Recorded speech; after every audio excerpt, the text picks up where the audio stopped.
Hey everybody, my name is Jason Sievert. I'm the head of marketing here for Incredible Marketing, and today we're going to talk about before and after studios. They are the most important marketing tool.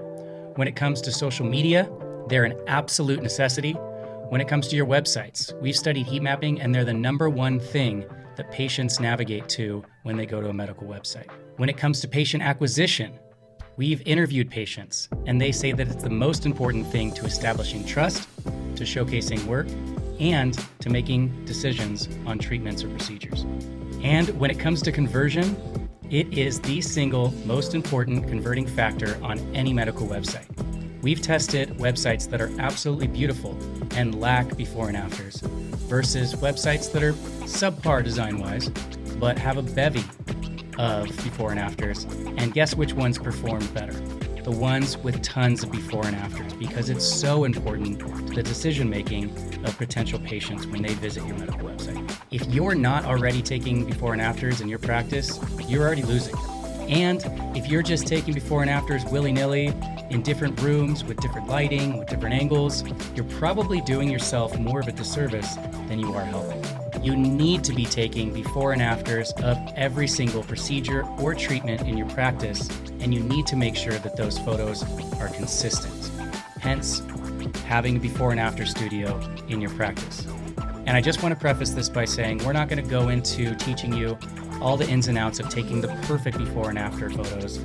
That's actually something we have a different video for. But today, we're going to talk about how easy and inexpensive it is to set up a before and after studio in your practice. Now, first, let's talk about some common misconceptions. A lot of our clients think that it's either too expensive, that it's too bulky, it takes up too much space, or it even takes up just too much time to set it up and take the photos. And those are all false. I'm going to not only dispel those rumors, but also show you what to buy, the steps to take, set up, and share your photos, and then also go over some tips and common mistakes involved in taking before and afters. So first off, what do you buy? And you might think there's a laundry list of things that you need, but it's simple. There are literally two things that you need to purchase. Number one is a backdrop, and number two is an iPhone or Android phone stand with a light attached to it. And those are very inexpensive. I'll include some links on Amazon for some options. Believe it or not, there is no professional cameras that you need, no expensive lighting that you need. The phone cameras that we have on our iPhones and Androids and others are incredible these days. They are extremely high quality and they take very good photos. So all you need is that stand to clip it onto with a light and you're good to go. All right, so next I'm going to talk about the steps on how to set up your studio, take pictures, and share them. So first off, let's talk about step number one, choose your location. And this is really easy, but also very important. You need to make sure that your location is in a corner, that it has good lighting, and that there are no windows. And that's important because if you choose a room with windows and there's different times of days that the photos before and after are taken, or there's different weather outside, it's going to affect the lighting and coloring of the before and afters, and they're not going to be consistent. Now, this brings me to number two, which is your setup. And this is really, really simple. I could even do it right here in the studio. You simply need to find a corner, and even if you have to move something, a lot of times, most of the time you won't, you just find a corner, you pop up the backdrop along the wall, and then you set up your tripod. And make sure that you put a little piece of tape or some marker on the ground where you set up that tripod so that you can make sure that you're consistently putting it in the same place each time. But all you do once you put that tripod up is pop your camera on there, pop your phone on there, and take the photos. Just make sure that when you're taking those photos, you're consistent with all the angles and the setups that you have the first time. You do the same thing the second time, or the befores and the afters. Number three, this is often forgot about, but extremely important from a legal perspective. Make sure you get permission from everybody that you take photos of, especially if you're going to be sharing those photos online. Number four, taking your photos. And like I said, we're not going to get into detail on taking the perfect before and after with lighting and angles, etc. But it's not rocket science. It's simple. You just need to make sure that you take multiple angles, and that you're consistent with your lighting and your distance. Number 5, removing the backdrop. And this is not for everybody, only for those that either A, have a green screen, or B, want to make sure that the coloring on their backdrop is consistent with their brand. A lot of times the backdrops come in 3 colors, either green for green screen, black, or white. So unless those are your colors, you're probably not going to be on brand. And if you have an aesthetic, let's say for your social media or your website that you want to make sure you're consistent with, then cropping out the backdrop is a necessity. So there are a lot of programs out there that make it super simple to pop out the green screens or the backdrops that you have on there.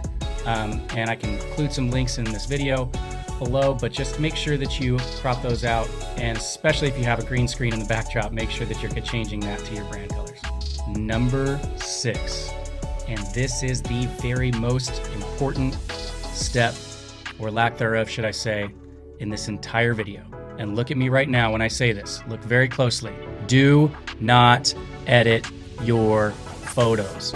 Do not edit them or touch them up in any way, shape, or form. We have seen a lot of videos in our life at this time. Every patient that's looking at your before and afters has a very keen eye for fake or edited photography. And if you edit your photos in any way and it's known to the public, then your reputation and your authenticity as a practice can be extremely, extremely damaged, and you will lose out big time. All right, so number 7, on a lighter note, saving your photos. And this is really easy, but also very important. You need to make sure that when you're saving them, that you're being consistent and organized in your naming conventions and where you're filing each procedure so that you can locate them easier later. And then also, you want to make sure that you have all of your procedure info somewhere when you're filing these away. So that includes things like the procedure itself, your patient info, results, healing times, whatever you include in those, make sure that those are filed along with the photos so that when you share those, that you have all the information that's needed. All right, and finally, number 8, share them with your marketing team. And I know that a lot of our clients try to do everything themselves, but there is so much involved to effectively utilize these when you're sharing them on social media and different platforms within social media, on your advertising, on your websites, when it comes to optimizing these, responsiveness, SEO, everything involved. It's very important that you have an expert that's handling these photos when you're sharing them online. And the easiest way to do so is simply giving them access to those folders that you've already organized and put all the information into. So now we'll go ahead and close with a few tips and common mistakes to make sure that you're getting the most out of your before and afters. Number 1 tip, make it a habit. Just like brushing your teeth every morning, make sure that you are taking a before and after photo of every single treatment and procedure, and make sure that you're very consistent when you're doing it. Any treatment that has any visual results, make sure that even if it means calling your patient back, a lot of times you have follow-up visits, make sure you're utilizing that time, that follow-up visit, to capture the after results so that you can have a before and after of as many of your procedures as possible. All right, and another tip, and I know that I've said this before, but is consistency. Make sure you're consistent when you're taking all of your before and after photos. And that includes making sure you're using the same camera. In this case, it's your phone. Make sure you're not switching between different people's phones on your befores and your afters. Make sure you're using the same lighting. And then also, like I said before, make sure you put a little spot so that you're setting up that tripod in the same position. You're having the same positioning and distance for all of your photos.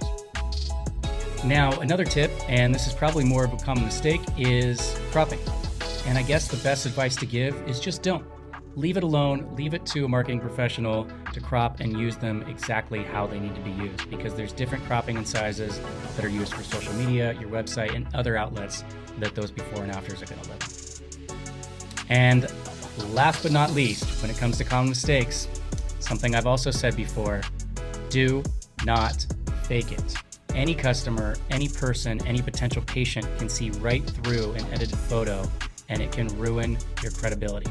Even just one faked photo can have a snowball effect on the effect that it has on your reputation and your credibility.